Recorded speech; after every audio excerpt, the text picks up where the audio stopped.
सोचे तय मन माँ, का सोचे तय मन मारे भैया मोर, का सोचे तय मन माँ। यह दाग लगे तोरे तन माँ भैया मोर, का सोचे तोरे मन माँ। यह दाग लगे तोरे तन माँ भैया मोर, का सोचे तोरे मन माँ।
जन्म लिए तय जग माँ, अच्छा कर्म तय करे रे भैया मोर, जन्म लिए तय जग में। माता पिता के गोदी में खेले खेल गवाए बचपन माँ, का सोचे रहे तोरे मन माँ।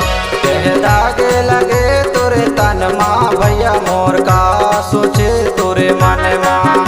यह दाग लगे तोरे तन माँ भैया मोर, का सोचे तोरे मन माँ।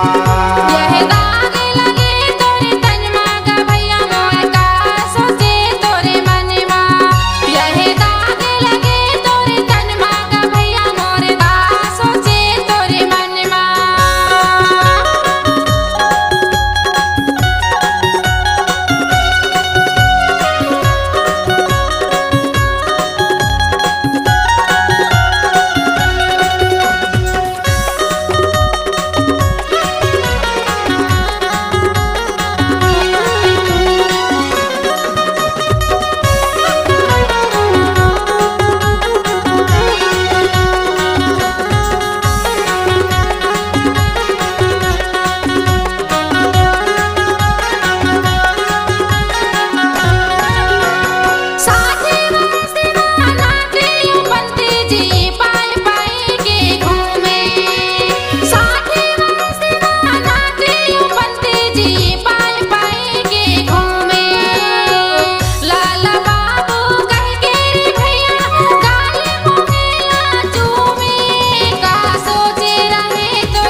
सोचे तोरे मन माँ।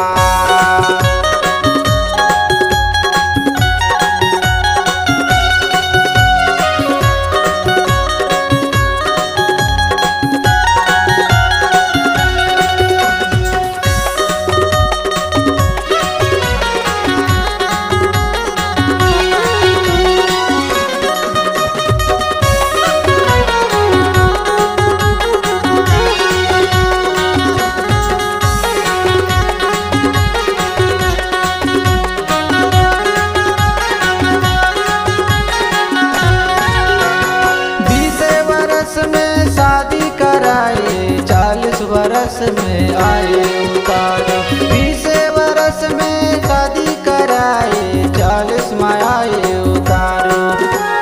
दुख पिराला नहीं जाने, पी रहे तय दारू, का सोच रहे तोरे मन माँ। कह दाग लगे तोरे तन माँ भैया मोर, का सोचे तोरे मन माँ। यह दाग लगे तोरे तन माँ भैया मोर, का सोचे तो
मनमा।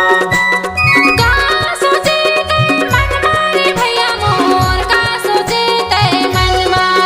यह दागे लगे तोरे तनमा भैया मोर का सोचे तोरे मनमा। यह दागे लगे तोरे तनमा का भैया मोर का सोचे तोरे मनमा। यह दागे लगे तोरे तनमा का भैया मोर का सोचे तोरे मनमा। यह दागे लगे तोरे तनमा का भैया मोर का सोचे तोरे मनमा। यह दागे लगे तोरे तनमा का भैया मोर का सोचे तोरे मनमा। यह दागे लगे तोरे तनमा का भैया मोर का सोचे तोरे मनमा। छत्तीसगढ़ी लोक कला मंच, ग्राम मुरला पानी, थाना शाहपुर, जिला डिंडौरी, मध्य प्रदेश। माँ की ममता की अनुपम प्रस्तुति। गायक प्रहलाद धूमकेती, गायिका कीर्ति नंदा, संगीतकार तुलसी नंदा, गीतकार दीपक यादव, सहगायक अंतु सिंहराम एवं निर्देशक देव सिंह कुंजाम। ग्राम पहरुआ, थाना शाहपुरा, जिला डिंडौरी, मध्य प्रदेश। कार्यक्रम हेतु संपर्क करें। संपर्क नंबर 78 28 19 03 44 एवं 89 59 28 40 75।